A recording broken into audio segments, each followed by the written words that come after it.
Hai halo Sobat Netchess semua.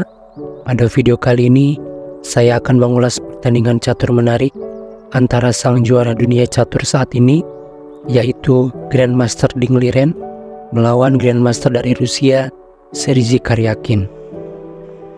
Berdasarkan Elo rating per Agustus 2023, Ding Liren berada pada urutan keempat, sementara Sergei Karyakin pada posisi ke-12. Dalam pertandingan kali ini, Sergei Karyakin bermain sebagai putih dan Ding Liren sebagai hitam. Permainannya berlangsung dalam Sport Accord World Mind Games Beijing, China pada tahun 2012.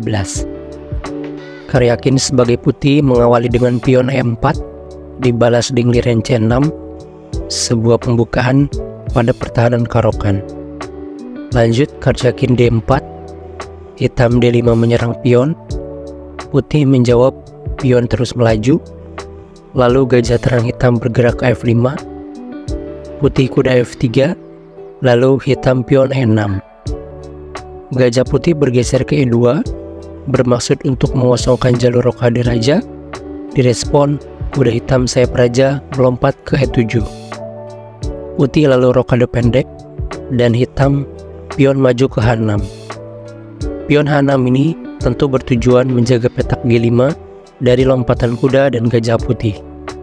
Setelah langkah ini, putih memainkan pion A4, dibalas Ding Liren kuda ke D7. Pion putih terus melaju. Di sini, Ding Liren masih belum rokade, dan jalur kedua rokadenya masih belum ada yang terbuka.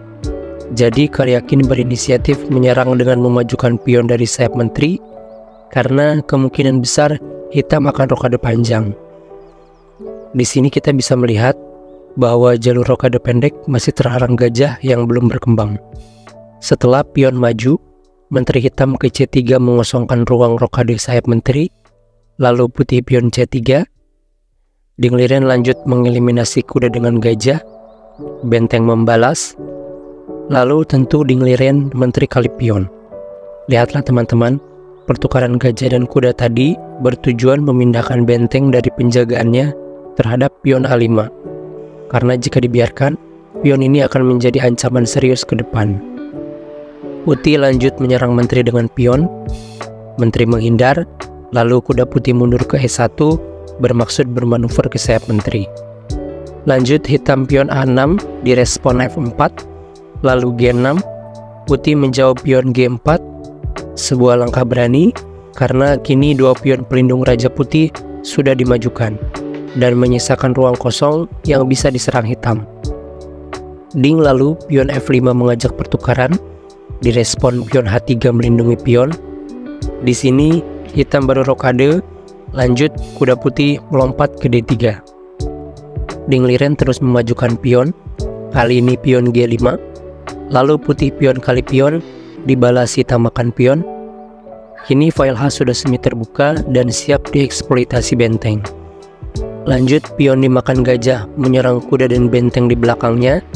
Di sini Ding Liren membuat langkah kejutan, kuda diangkat naik ke G6 dan memasrahkan bentengnya untuk dipukul gajah. Sebenarnya di sini tujuan hitam mengorbankan benteng adalah untuk membawa menteri membantu penyerangan ke sayap raja.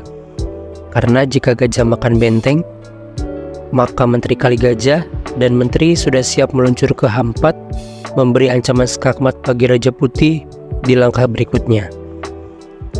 Di level Grandmaster seperti mereka, tentu menang posisi sangatlah penting, sehingga pengorbanan-pengorbanan seperti itu sudah diperhitungkan secara matang. Di posisi ini, Karyakin tidak tergoda mengambil benteng, tetapi memilih pion kali pion menyerang kuda.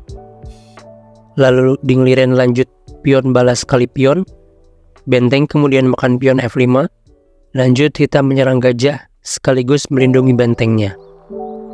Putih lalu membawa gajah terang ke G4, direspon benteng D bergeser ke G8. Raja putih lalu H2 membackup pion, raja hitam juga bergeser ke B8. Putih lanjut melakukan pertukaran gajah gelap. Setelah kuda membalas, benteng lanjut menyerang kuda. Hitam lalu menggeser kuda ke F8, membiarkan menteri melindungi kuda. Lalu kuda putih melompat ke C5 membantu penyerangan. Direspon, raja bergeser ke A7. Tujuan raja ini adalah menghindari garbuan kuda di C5 yang akan menyebabkan menteri hitam hilang nantinya. Karyakin lalu benteng ke A1 membidik raja, dibalas dengan liren kuda F ke G6. Lanjut, putih terus menyerang posisi raja hitam.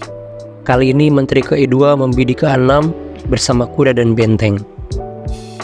Hitam lalu melindungi pion dari ancaman dengan menteri ke B6. Lanjut, gajah menyerang kuda dan Dingliren melakukan pertukaran kualitas, benteng pukul gajah. Lanjut, menteri pukul benteng. Setelah itu, menteri hitam naik ke B5, menteri putih F3, kemudian kuda menyerang menteri di H4. Langkah ini direspon mengajak pertukaran menteri, namun Dingliren tidak pukul menteri dengan menteri, tetapi kuda E melangkah ke F5 memberi perlindungan terhadap kuda. Lalu Karjakin menteri kali menteri dan mengancam skakmat 1 langkah, menteri makan pion B7. Di sini Dingliren tidak kembali memukul menteri dengan pion, tapi benteng menyerang raja ke G2. Dalam posisi ini, raja hanya bisa bergeser ke H1 dan disusul kuda melompat ke G3, skakmat. Baiklah teman-teman semua, jadi seperti itu ending dari permainan menarik yang berakhir skakmat dari dua pecatur top dunia, Dingliren dan Sergei Karjakin. Kita bisa lihat, meskipun Dingliren hanya memiliki 3 perwira saja di akhir permainan, tetapi ketiga perwira tersebut saling bekerja sama, menyerang raja dan menghasilkan skakmat yang sangat indah. Jadi, menang materi belum tentu lebih unggul daripada menang posisi ya, karena di sini Sergei Karjakin masih memiliki menteri dan kedua bentengnya yang masih lengkap. Bahkan di sini, putih juga sudah mengancam skakmat 1 langkah. Namun Dingliren menang posisi yang menyebabkan dia bisa menyerang lebih dulu. Baiklah teman-teman, semoga ulasan kali ini menjadi inspirasi kita dalam meningkatkan skill bermain catur. Sampai jumpa di ulasan pertandingan menarik lainnya. Jangan lupa subscribe channel Letchess ini ya teman-teman.